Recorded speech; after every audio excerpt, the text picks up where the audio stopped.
Hi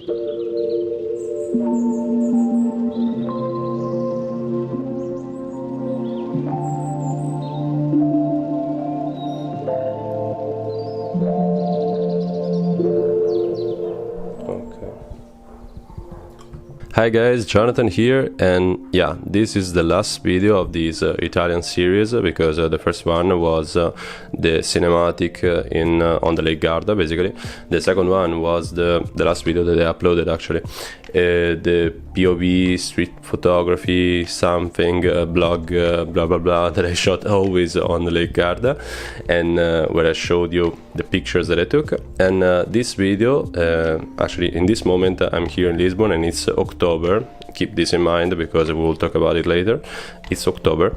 In this video I'm talking about the events that happened the 20th of September of the 20th of August of this year. Even worse. So on the 20th of August, basically I was in Italy, and yeah, I was at home, and it was the last day I was staying at home, because the day after I took the airplane to the flight to get back to Lisbon. So I decided in my last day in Italy to do something, to go and see something that actually I didn't know. I mean, these places I knew, and some of them I already visited, but I didn't know that they were that close to the place I was living in Italy. So I decided to go with my brother and my mother to a couple places, and I will talk about this visit in this video. And of course I took some pictures.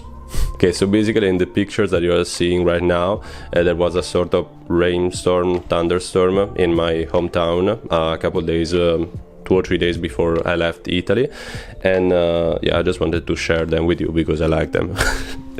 Then after this, I took some pictures in the car, basically going to the first stop of this little day trip, we can call it like this. That was the Brion Tomb. I don't know if in English is Brion Tomb, but it's I mean, it's an Italian surname. It's Brion in this case. And this place, if you didn't notice, I'm using Wikipedia at the moment because I knew something about these places, but it's just something, so I don't want to give you like incorrect informations. And let's use Wikipedia this time.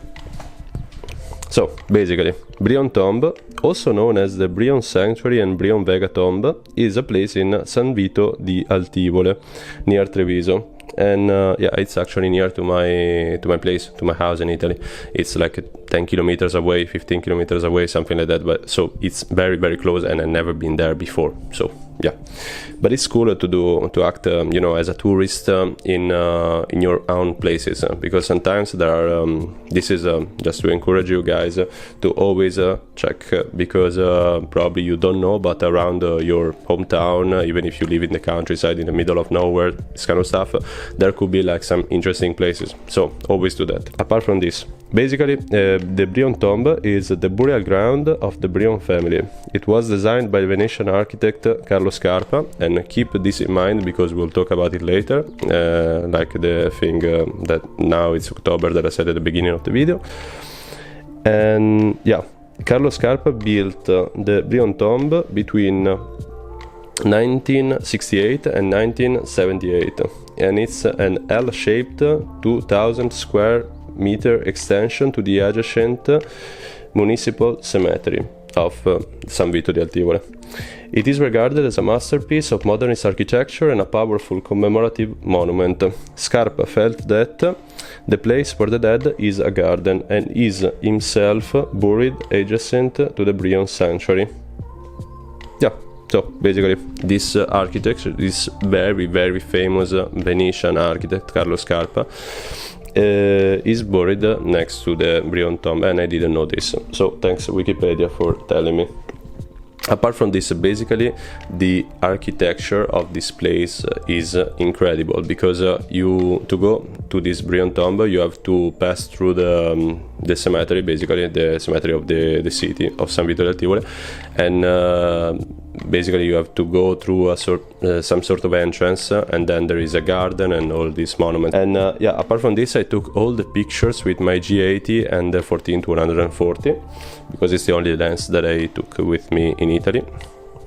And yeah, the commission. The monumental project was commissioned in 1969 by Onorina Tomasin, widow of Giuseppe Brion, the founder of the Brion Vega company. This company, this I'm adding because I know and not because I'm reading, this company, Brion Vega, basically was a company that was famous for developing and creating the first TV equipment that can be considered like modern TV equipment, TV gear, like the first televisions in the 70s, you know, with the rounded squares, this kind of stuff. So always an expression of modernism in this sense. Okay, so then Onorina Brion and Giuseppe Brion, the two, I mean, wife and husband, they are buried in a sarcophagus. Okay, yeah, it's a bit bizarre, a bit particular, but still it's cool. I mean, sarcophagus. Like this. Another thing, Carlo Scarpa basically designed this place thinking of Venice, because he is from Venice, as I said before, and he said that this place is a meditation on death and an evocation of a particular magical city, Venice, because the element of water is you can actually see it like in the monument, because there's a monument that is composed by several monuments basically. There's a garden and a little like artificial river that passes through, so it's cool. Okay, another interesting thing, this is funny because one friend of mine told me, and I didn't even know I was planning to go to this place, and I didn't even know about this, but they shot some scenes of Dune Part 2 in the Brion Tomb, in this place.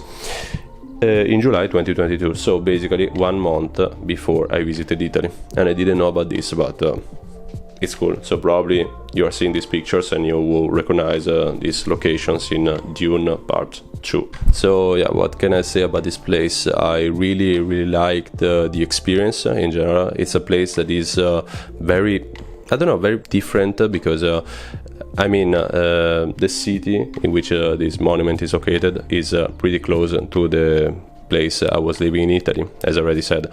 And I know these areas, I know how they look. Basically, it's the basic countryside of northern Italy.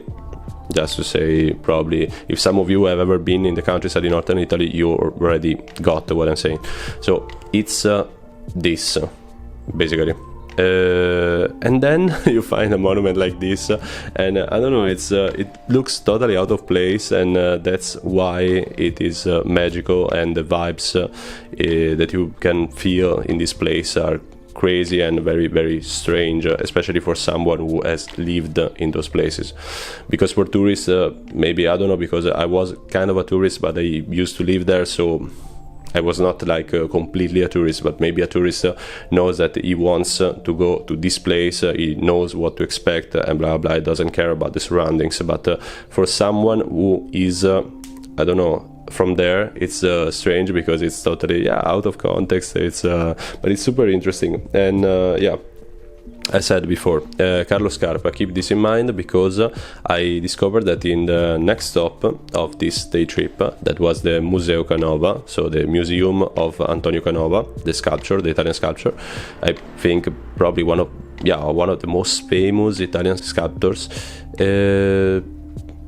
No, probably the most famous, talking about neoclassicism, because talking about like other styles or like before, I don't know, it was a bit different. There was also Michelangelo, Brunelleschi, all these sculptures or architects. So yeah, the history of art in general is full of Italian architects, sculptures, and blah blah, and painters and artists in general.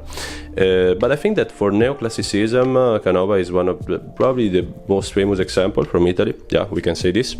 So yeah, it was interesting, and I was saying that Carlo Scarpa, I didn't know this, made, basically he designed we can say it like this, a part of the Museo of the Museo Canova, the Canova Museum.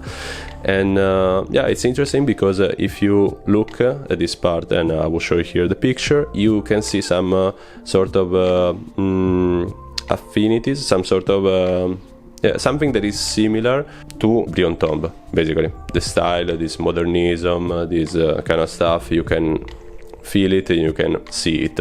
And it's interesting because it's something different in the Museo Canova. So, the Museo Canova is a museum established in 1833 at the birthplace of the Italian sculptor Antonio Canova in Possagno, in the province of Treviso, in the Veneto. Okay, it will be in Veneto region, but okay.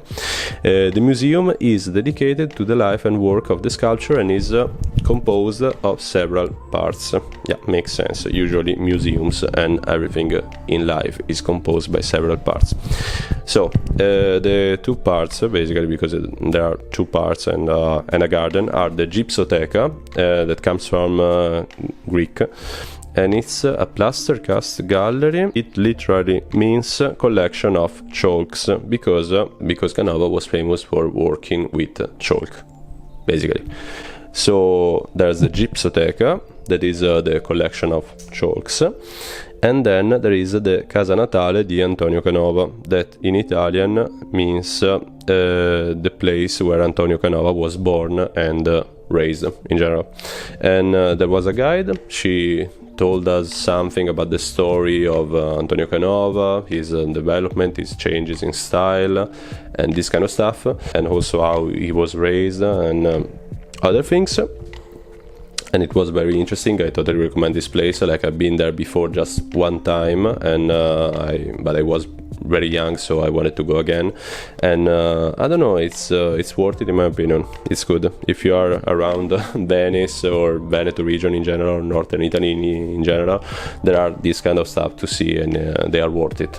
Totally. The Gypsoteca also holds the modello for Canova's lost George Washington 1820, which was installed in the rotunda of the North Carolina State House in 1821 and destroyed by the structure's collapse brought on by fire in 1831. This thing I didn't know. I don't think that I have a picture of this statue, unfortunately, but this was interesting because I don't know, I thought that Canova was famous in Italy and in Europe also, but I didn't know that he was like requested in the United States, and that he made a statue of George Washington that was commissioned to him. So I don't know, this only adds up to the consideration that I have of Canova that I had before. And I don't know, guys, you just have to visit this place or every museum in the world that has one of his sculptures, because it's I don't know, it's just mind-blowing. I don't know, the way he renders the skin, the little details, and especially the emotions. And one thing that I really liked taking pictures of these statues is the fact that I tried to make them look alive in some ways, and it was easy because they actually already look alive. It looks like they are detailed, but in the same time Antonio Canova, he managed to give them a sort of lifelike attitude. I don't know, these statues have attitude. It's strange to say it like this, and probably also for you to listen to something like this, but it looks like this actually. So very, very interesting. And yeah, in general I can just say like positive things about this. I mean, the entire place, the Gypsoteca, the Casa Natale, the garden as well, because it has a really cool and chill vibe. In that moment there were not like a lot of tourists, because I mean, this place is like a little town in the countryside, so Possagno is not that much of a place. I mean, it's just a little town.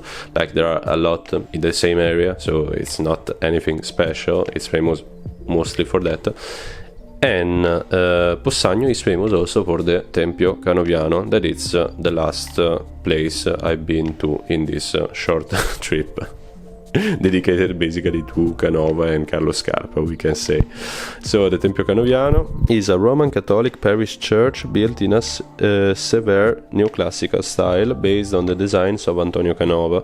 It is located on a hilltop in Possagno in the province of Treviso. The works on the temple, which is dedicated to the Holy Trinity, began in 1819 and resumed after Canova's death in 1822 until 1830. From the outside is super cool and interesting. I mean, especially if you are interested in architecture, these places, I mean, you can visit these three places, the Tempio Canoviano, the Brion Tomb and the Museo Canova in one morning, more or less. Yeah, in some hours you can do it in half a day if you want to see everything, every detail of every place.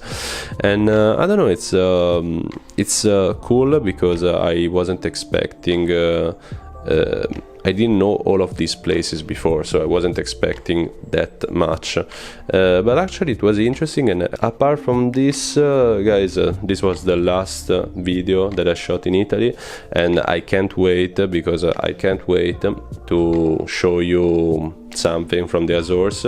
There will be 3 videos about the Azores, and I just started I already started to edit the pictures that I took, because I shot videos, I took pictures, and but believe me, guys, trust me, it will be interesting. There will be interesting stuff to see, even better than Italy, even better.